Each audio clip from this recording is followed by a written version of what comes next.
Previously, Al Jazeera sent an undercover reporter to expose how the Israel lobby works in Britain. We still work with the embassy quite a lot. How the embassy is backing pro-Israel youth groups. The Israeli embassy in the UK gives money to the Union of Jewish Students. At the center of events is the Israeli embassy's senior political officer. It's good to leave those organizations independent, but we help them to actually... To establish. Yeah. In part two of The Lobby, our undercover reporter gains even greater access within Britain's pro-Israel community. And along the way, Robin is groomed for a most unexpected mission.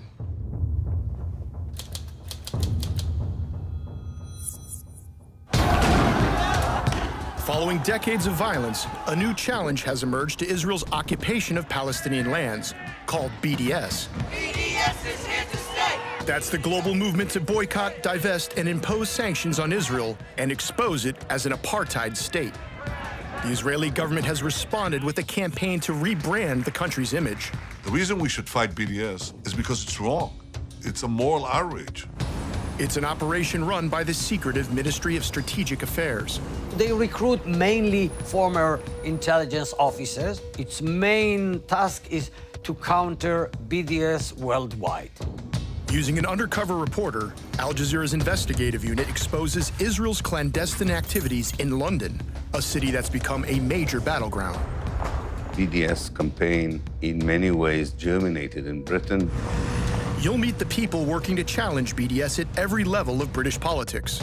Israeli embassy. Ah, okay, nice to meet you. We work really closely together, but like a lot of it's behind the scenes. One of Israel's main targets is the Labour Party. For the first time, its leader is a champion of Palestinian civil rights. They'd be very happy to see Jeremy Corbyn no longer leader of the Labour Party, for sure. It's a covert action that penetrates the heart of Britain's democracy. Can I give you some evidence that you suggest you will take down? It is outrageous interference in British politics. It shouldn't be permitted. It's a battle of ideas seeking to change not only how Israel's portrayed, but even how it is debated. It's anti-Semitic. No, it's not. It's a trend.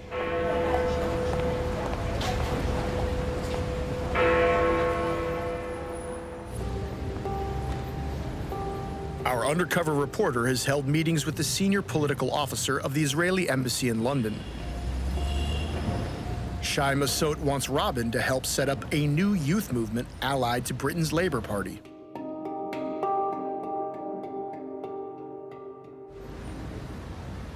It will soon be time for the party's annual conference, and he's keen that Robin attends. So we are going to be there a huge group. From the embassy, we're going to be like about 5 people. And they're going to be an MK from Israel and 8 young labor from Israel. He suggests Robin liaise with the heads of other pro-Israel movements. So Luke Erkas is the director of We Believe in Israel. He's a great guy. So you know him? Of course. So Luke is a great guy. Of course, I know. He's a great friend. We Believe in Israel is sitting together in the offices of but it's not the same organization.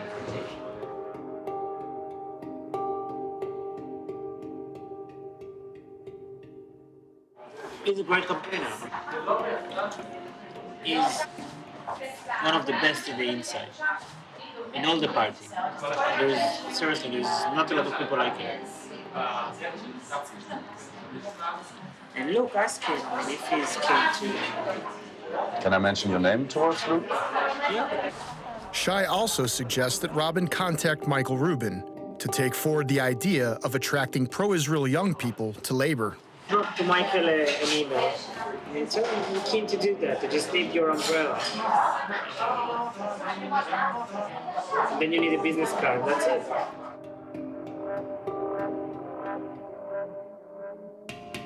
Can I claim that I have your support? You can tell him that I suggested to contact him, but not my support because LFI is an independent organization.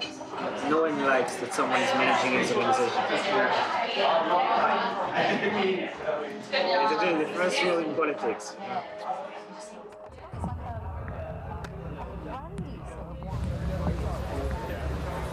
The embassy helped us quite a lot, when bad news stories come out about Israel, the embassy sends us information so we can sort of counter it, getting it directly from a horse's mouth, as it were. It's quite helpful.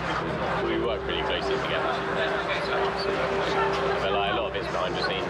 We've got to be careful because I think there's some people which would be happy to be involved in a young LFI who wouldn't necessarily be happy if it was seen as an embassy thing. So I think Shy helping with background, yes. So I think definitely keeping Shy up to date and letting him know what we're doing. I think we just have to be careful for it not to be seen as a young Israeli embassy, like we want it to be distinguished by itself. So like, we do work really, really closely together. So it's just publicly, we sort of try and keep LFI as a separate identity to the embassy because being LFI allows us to reach out to people who want to get involved in the embassy. Keeping it as a separate thing is actually best for everyone because ultimately we've got the same end goal of getting more young people to be pro-Israel and understand the conflict. So it's just how you do it.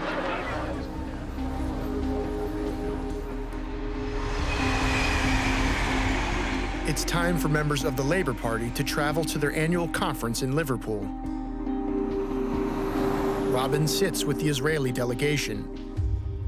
Shai announces plans to establish another organization in Britain, this time with links to AIPAC, America's powerful pro-Israel lobby. I'm arranging so we're establishing a new group. It's called the City Friends of Israel. And basically we're doing like a small lunch with a congressman from America. I'm doing it with AIPAC. Our investigation has already established this Israeli diplomat's links to numerous political groups in Britain, including the parliamentary lobby group, the Labour Friends of Israel, or LFI. At the conference, Shai introduces our undercover reporter to LFI members at their stall. The Israeli diplomat advises the chair of the LFI about Robin's new role within her organization. So you just met. Yeah. Robin is volunteering to LFI as well. Oh, yeah? And he's doing trying to get the young people. Excellent.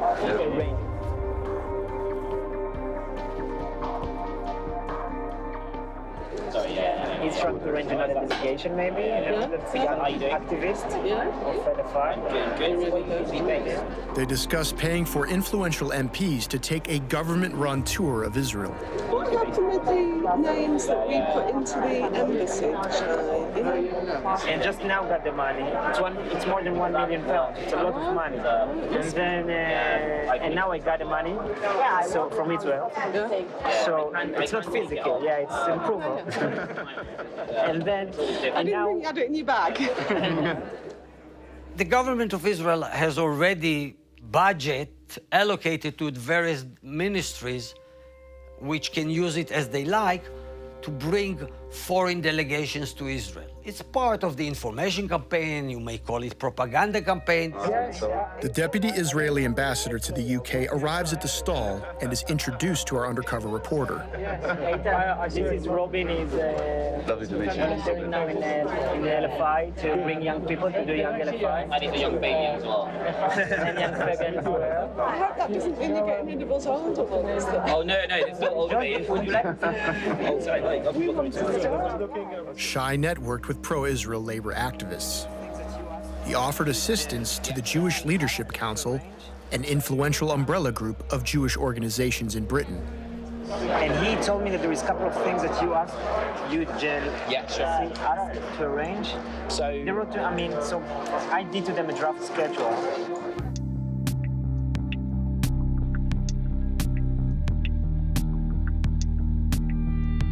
My understanding is it was just more of an offer from us to them to help facilitate anything they need with some suggestions of what to do. But I don't know anything more than that at this point. They were amazing. They basically said, Shai, do whatever you want to do. That's good. And I love when people can do that. While in Liverpool, Shai's confidence in Robin grows. The Israeli diplomat even goes so far as to introduce him as the chairman of the Young Labor Friends of Israel. It's Young LFI, chairman. Okay, nice to meet you. Establishing now the LFI part of the youngsters. I'm Young LFI. Yeah, good. And Shai is the head of the delegation. Hi, Ruben. Karen. Nice to meet you. And it's establishing now Young LFI. Oh, you're heading up the Young LFI. Yes,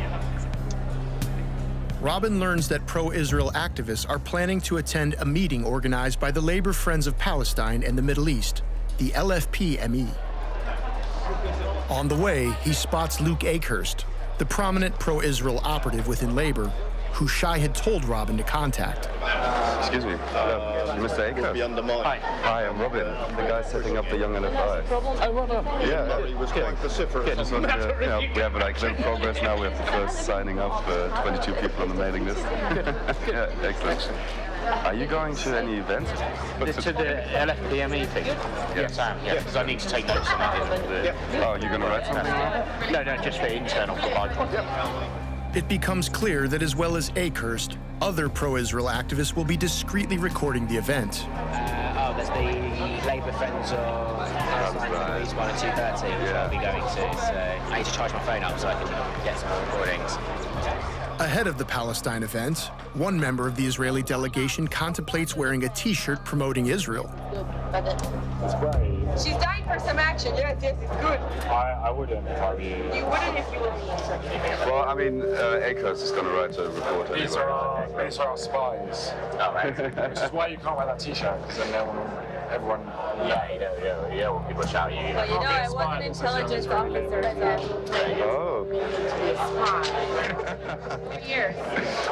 I can get the intel for you, no worries. While the Palestine event passed without incident, controversy did follow a private training session organized by the Jewish labor movement. My name's Mike Katz. I'm one of the national vice chairs of the Jewish labor movement. Mike Katz works under Jeremy Newmark, the chairman of the Jewish labor movement. Newmark recently appointed Ella Rose as the JLM's new director. Of today's session is confronting anti-Semitism and engaging Jewish voters. The training session was arranged following allegations of anti-Semitism within the Labour Party. It became a highly publicized matter for Jeremy Corbyn after an incident involving the former mayor of London. A Nazi apologist. A Nazi apologist. You're a disgusting Nazi apologist, Livingstone. A barrister, Shami Chakrabarti, launched an inquiry and concluded that despite an occasionally toxic atmosphere, anti-Semitism was not endemic within the party. Anti-Semitism as a phenomenon across the world. Here's some examples. 1992, Buenos Aires, Israeli embassy, 29 killed, 242 injured. 2012, the Toulouse school attack, 4 killed. Obviously, 2014, shortly after the awful attack in the supermarket in Paris. The private JLM training session was about to have very public consequences for one attendee. At the start, it seemed relatively relaxed. It was simply a training session. And I think some of us had gone along there with the idea that it was kind of strange because in some ways this was going against what Shami Chakrabarti had actually advised. So we wanted to see what was going on. The CSC, the Community Security Trust, they recorded 557 anti-Semitic incidents across the UK in the first 6 months of 2016.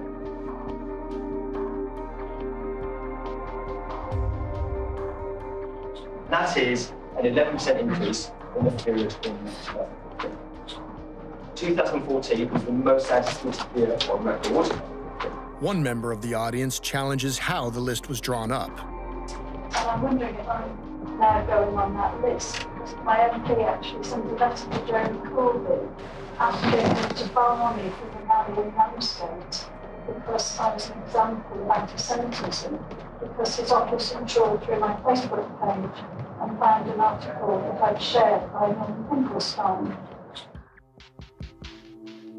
Finkelstein wrote, in what many considered a humorous post, that one way to deal with the occupation of Palestinian land was to move Israel to the United States. In the past, anti-Semitism was hating Jews for being Jews. Now Israel tries to extend it to say that this is any criticism about what Jews are doing is also anti-Semitism. If you question the right of Israel to be a Jewish state, then you are not different from these classical anti-Semites. This goes back to the training session.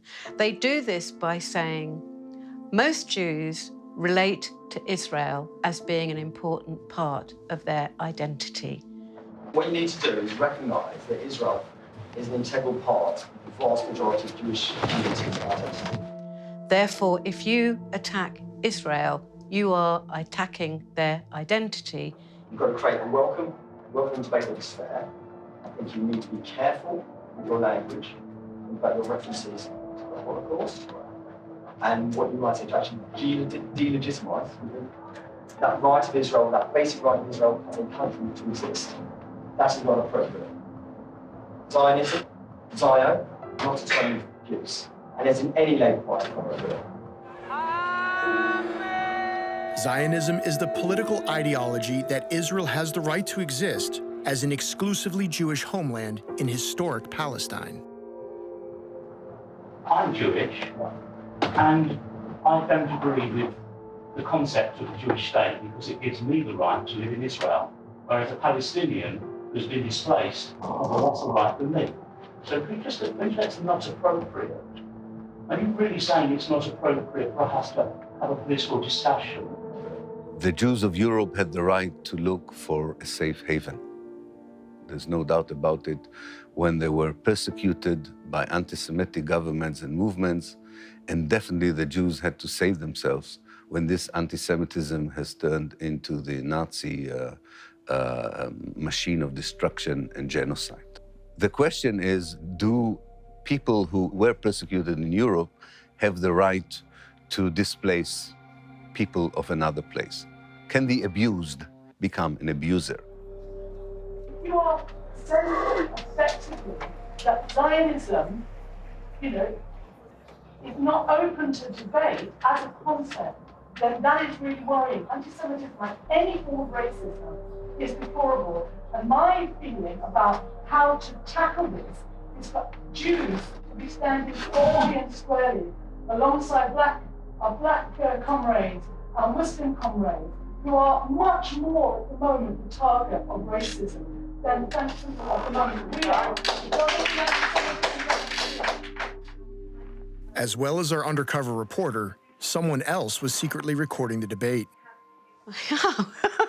I'm laughing because by the time the row actually broke out, I was on my way home. I mean, none of us thought anything about this training session. I was in the car, and suddenly I started to get these tweets coming through to me and these phone calls from the BBC. A secretly recorded clip was leaked to a news outlet. What was actually leaked were certain little segments that would be as controversial as possible.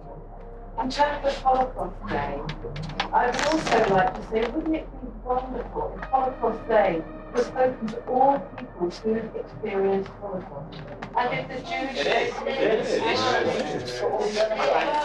As soon as I spoke, if you like, there was a ripple in the room. And I was just constantly interrupted. Well,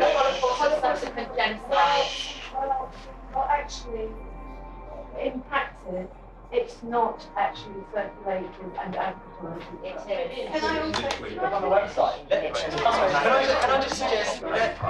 I'm not just Jewish, I am black. And my ancestry is of African enslavement.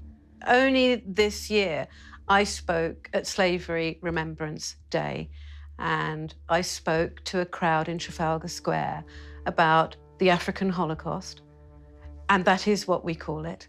You can disagree with me as to whether I should call that a Holocaust, but it's not anti-Semitic for me to call what happened to African people in the diaspora a Holocaust. I was seeking for information And I still haven't heard a definition of anti-Semitism that I can work with. How it was reported and how it was tweeted was I was basically saying, I can't find anywhere a definition of anti-Semitism to work with. That's total nonsense. I'm an anti-racist trainer. I've been an anti-racist trainer for 40 years. I've been fighting fascists and anti-Semites on the streets for decades. The incident caused uproar in the British media. The Board of Deputies of British Jews called Walker an unapologetic Jew baiter. Walker was suspended from the Labour Party pending an investigation. Shortly afterwards, Robin meets the embassy's senior political officer. What do you think of that woman, Jackie Walker? Yeah, she's problematic. What can I do? Do not let it go. And report every time she... Not just horrified. Yeah. Do not let it go. That's the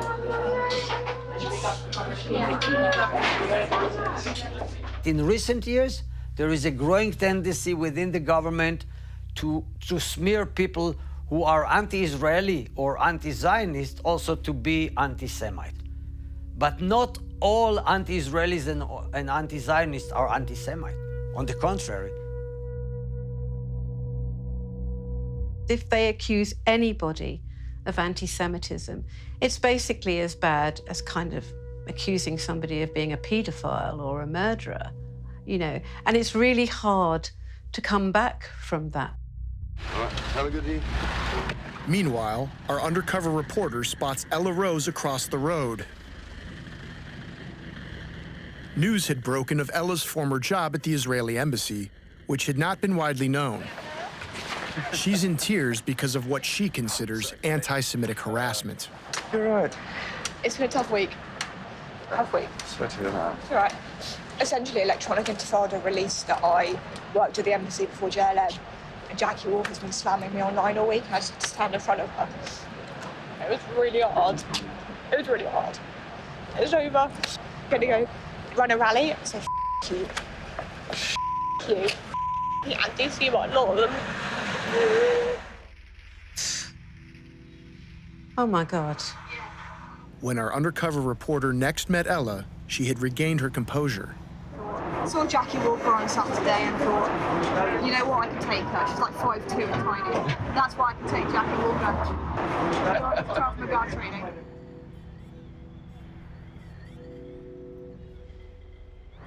Yeah, I'm not bad. If it came to it, I would win. That's all I really care about. Oh my gosh. Well, that says it all. I mean, you know, I don't even speak about people like that in that way, that you would take somebody out. And she's speaking about another Jewish Labour member in this way.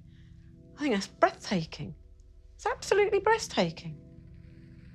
I'm just stunned. The report that Ella worked at the Israeli embassy had appeared in the Electronic Intifada, a pro-Palestinian news website. Ella Rose had been working for a year at the Israeli embassy in London, something that wasn't widely known at all, that had been, as far as I could ascertain, had been essentially covered up. Oh, Asa Winstanley! He was the one that wrote the douchey things about me. He's in bed. They know they can't win when the debates are open, so they have to do these things behind closed doors. So when I'm outing her as an officer at the Israeli embassy and she didn't want that to be publicly known, yeah, she's not going to like that. She's going to lash out. Look, at the end of the day, these people are sad tosses. Completely pathetic. And leave them in their corner where they belong. I'm very over them and their existence. As far as I'm concerned, they can go down a hole. She's worked for the Israeli state. The Israeli state talks about a war against organizations like us. It is a threatening thing to hear about, absolutely. What we need to have is some investigation of this from the Labour Party, and I will be making a formal complaint against both Ella Rose and the Jewish Labour movement. Happens. people are going to hate me no matter what, and they're always going to find something. It was all very anti-Semitic, to be honest. I'm a Zionist too, thank God.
In part 3, controversy over anti-Semitism continues at the Labour conference. You know, classic anti-Semitic. And a warning from the Israeli ambassador to pro-Israel supporters in Britain. The fashion is, if you are on the left today, you are probably very hostile to Israel, if not anti-Semitic.